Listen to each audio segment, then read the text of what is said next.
Hello বন্ধুরা, কেমন আছো? আমরা চলে এসেছি মুর্শিদাবাদের আর একটি ঐতিহাসিক স্থান ইমামবাড়া। এটি হাজারদুয়ারি প্রাসাদের ঠিক বিপরীত দিকে অবস্থিত। এই ইমামবাড়াটি প্রথমে নির্মাণ করেছিলেন নবাব সিরাজদৌল্লা 1740 সালে। সেই সময় এই ইমামবাড়াটি কাঠ দিয়ে নির্মাণ করা হয়েছিল। যেখানে এই ইমামবাড়াটি তৈরি করা হয়েছিল সেখানে 6 ফুট গভীর খনন করা হয়েছিল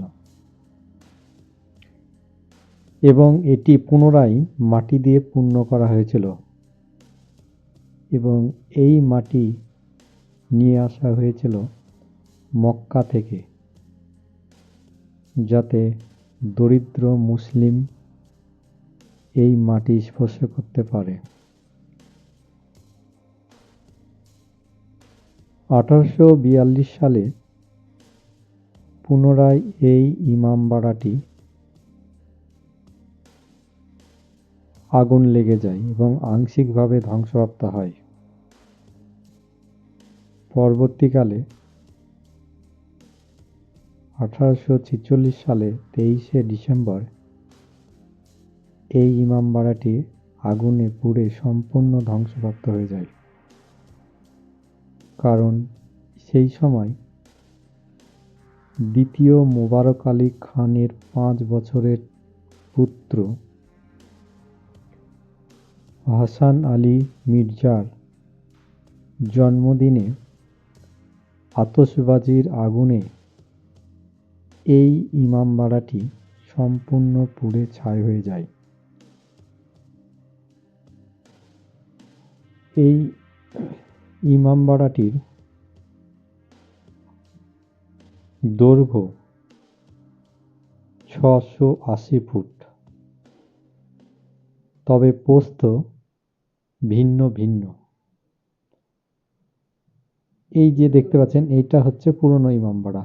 এটা পুরো সম্পূর্ণ হচ্ছে কাঠ দিয়ে তৈরি হয়েছিল এবং এটা বর্তমানে এর অবশিষ্ট অংশ সামান্য পরিমাণে বেঁচে আছে। এই যে এইটা দেখতে পাচ্ছেন, এটা পুরনো ইমামবাড়া ছিল। এখানে পুরনো ইমামবাড়া ছিল এবং এখানে এই যে মাটি 6 ফুট খনন করা হয়েছিল এবং এখানে মক্কার মাটি নিয়ে এসে এই জায়গাটায় পূর্ণ করা হয়েছিল এবং এই যে এই জায়গাটায় অনেক মুসলিমরা এসে এখনো মাথা নত করে, যে দেখতে পাচ্ছেন এই জায়গাটায়। নতুন যে ইমামবাড়াটি দেখতে পাচ্ছেন এই যে দূরে, মানে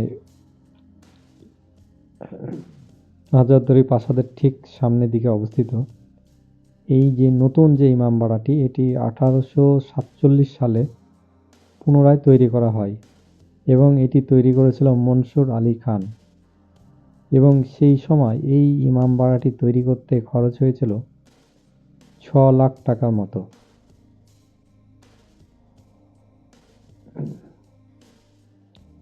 বর্তমানে এই ইমামবাড়াটি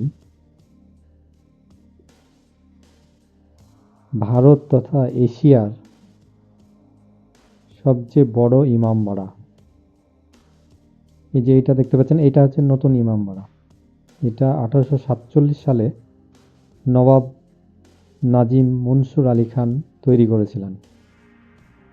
এটা হচ্ছে 680 ফুট লম্বা। এটা তবে প্রস্থ বিভিন্ন জায়গায় বিভিন্ন রকম। প্রস্থটা ঠিক এক এক জায়গায় এক এক রকমের হওয়ার জন্য সঠিক মাপটা এখানে নেই। এটা হচ্ছে ভারত তথা এশিয়ার মধ্যে সবচেয়ে বড় ইমামবাড়া।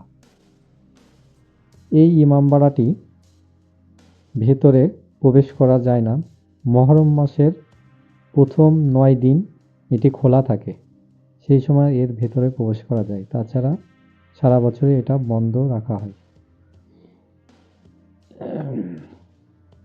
এই ইমামবাড়ার সামনে দেখতে পাচ্ছেন প্রশস্ত মাঠ, একদম বিশাল আকারের মাঠ এবং এটা সুদৃশ্য একটা ইমামবাড়া।